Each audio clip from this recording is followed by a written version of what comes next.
پاک فوج نے بھارت کا غرور خاک میں ملا دیا، مسلح افواج کا دندان شکن جواب۔ اللہ اکبر، اللہ اکبر۔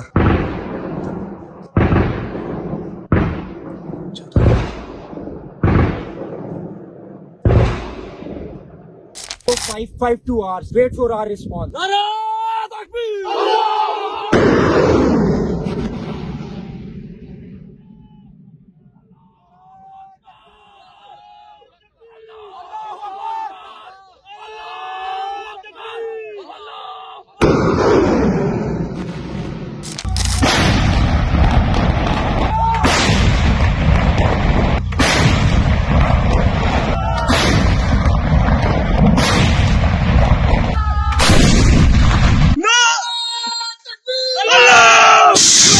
بھارتی جارحیت کے خلاف پاکستان نے 10 مئی کو بنیاداً منصوص آپریشن کر کے بھارت کو اس کی اوقات یاد دلاتے ہوئے تاریخی فتح حاصل کی۔ یہ حق و باطل کا مارکا تھا، اسی لیے اسے مارکہ حق کا نام دیا گیا۔ اس مارکے میں پاکستانی فضائیہ نے وہ تاریخ رقم کی جو صدیوں یاد رہے گی۔ اس مارکے میں پاکستانی پائلٹوں نے ہندوستان کے مضبوط ترین دفاعی سسٹم کو تباہ و برباد کر کے رکھ دیا۔ وہ سسٹم جس کی تنصیب کے بعد بھارت نے دعویٰ کیا تھا کہ اس نے اپنا دفاع مضبوط بنا لیا ہے، وہ سسٹم ایک ہی جھٹکے میں خس و خاشاک کی طرح بہ گیا۔ بھارتی دفاعی نظام S-400 بھارت نے روس سے اربوں روپے میں خریدا تھا۔ S-400 دفاعی نظام بلا شبہ ایک مضبوط دفاعی نظام ہے۔ یہ روس کے الماس سینٹر بیورو میں تیار کیا گیا۔ اس کی خاصیت یہ ہے کہ 400 کلومیٹر کے فاصلے سے دشمن کی سرگرمیوں کا پتہ لگایا جا سکتا ہے اور جوابی حملہ کرنے کی صلاحیت بھی رکھتا ہے۔ S-400 سسٹم کثیر الجہتی دفاعی نظام ہے۔ یہ 400 کلومیٹر دور سے کسی خطرے کو بھانپ لیتا ہے، جیسے لڑاکا طیارے، ڈرونز، کروز میزائل، یہاں تک کہ بیلسٹک میزائلوں کو بھی تباہ کر سکتا ہے۔ یہ سسٹم بیک وقت 80 اہداف کو ٹریک کر سکتا ہے اور بیک وقت 36 اہداف کو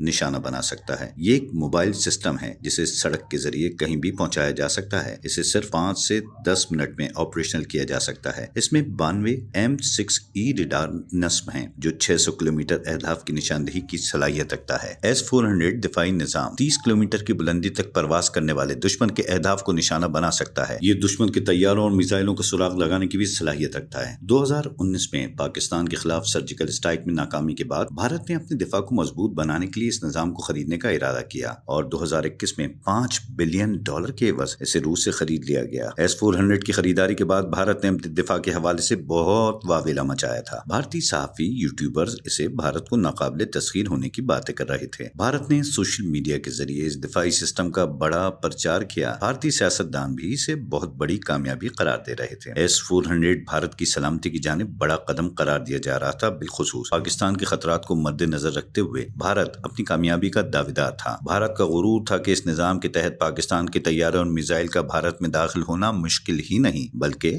ناممکن ہوگا، لیکن پاکستان نے بھارت کا غرور ملیا میٹ کر دیا۔ ہمارے JF تھنڈر نے S-400 کو تباہ و برباد کر کے رکھ دیا، جس کے بعد بھارت کے لیے اپنا دفاع سنبھالنا مشکل ہو گیا۔ اس نے امریکہ کے سامنے گھٹنے ٹیک دیے اور جنگ بندی کے لیے پاکستان پر دباؤ ڈالنا شروع کر دیا۔ اس حوالے سے CNN کے صحافی نک رابرٹسن نے انکشاف کیا کہ بھارتی جارحیت کے جواب میں پاکستان کی طاقتور جوابی کارروائیوں نے بھارت کو فوری پسپائی پر مجبور کیا۔ فوجی تنصیبات، فضائی اڈوں اور اسلحہ ذخیرہ گاہوں پر میزائلوں کی شدید بارش سے بھارت دفاعی پوزیشن میں چلا گیا۔ انہیں سمجھ ہی نہ آئی کہ کیا ہو گیا ہے۔ بھارتیوں نے امریکہ، سعودی عرب اور ترک حکام سے رابطے کیے۔ شدید سفارتی دباؤ ڈالا گیا۔ یورپ کی ڈیفنس تجزیاتی ویب سائٹ نے anti aircraft system S-400 کی تباہی پاکستان بھارت جنگ کا سب سے بڑا واقعہ قرار دیا۔ بلغاریہ ملٹری ریویو کے مطابق پاکستانی جوابی حملے میں S-400 کی تباہی سب سے زیادہ ہائی پروفائل واقعہ ہے۔ آدمپور بیس شمالی بھارت کا مرکزی بیس سخوئی اسکواڈرن مرکزی اور سرحد سے 100 کلومیٹر دور ہے۔ بلغاریہ ملٹری ریویو کے مطابق ہو سکتا ہے کہ پاکستان نے چین کے ہائپرسونک میزائلوں کا مقامی ماڈل تیار کیا ہو۔ S-400 تباہی کے بھارت کی دفاعی حکمت عملی پر دور رس نتائج مرتب ہوں گے۔ ڈیفنس تجزیاتی ویب سائٹ میں کہا گیا ہے کہ انتہائی اہم ایئر بیس پر روسی سسٹم کی تباہی سے بھارتی دفاع کمزور پڑ گیا۔ پاکستان نے ہائپرسونک JF-17 تھنڈر سے پاک فضائی کے حملے کی صلاحیت بہت بڑھ گئی ہے۔ ملٹری ریویو میں کہا گیا ہے کہ علامتی پیغام بھی گیا ہے کہ پاکستان بھارت کے بہت اندر جا کر حملہ کرنے کی صلاحیت رکھتا ہے۔